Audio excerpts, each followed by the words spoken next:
Naputol na nga po ang napakalaking momentum at ang 2-game win streak na hawak ng Golden State Warriors matapos silang matalo at tambakan ngayon ang Atlanta Hawks 124-115. Though nagawa ng Golden State na makasabay sa first quarter ng laro at bigla na lamang silang natambakan sa third quarter, especially nang bangkuin ni Coach Steve Kerr si Stephen Curry.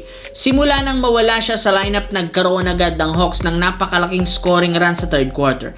Bigla na lamang nga pong nag-struggle ang ibang mga player ng Warriors sa shooting.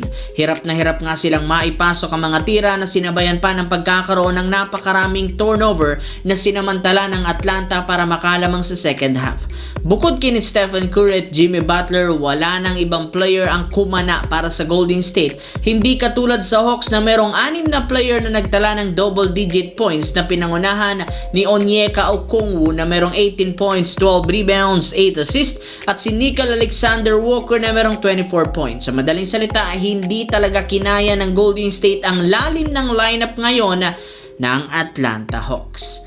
Samantala, kamakailan lamang kumalat sa social media ang balitang makukuha nga daw ng Los Angeles Lakers sina Domantas Sabonis at Keyon Ellis mula sa Sacramento Kings. Ayon dito, nagkaroon nga daw ng final negotiation ng Lakers at ang Kings sa trade ng dalawang player na ito, which is hindi rin naman totoo since magsisimula pa lang sa susunod na araw ang negosasyon ng dalawang koponan.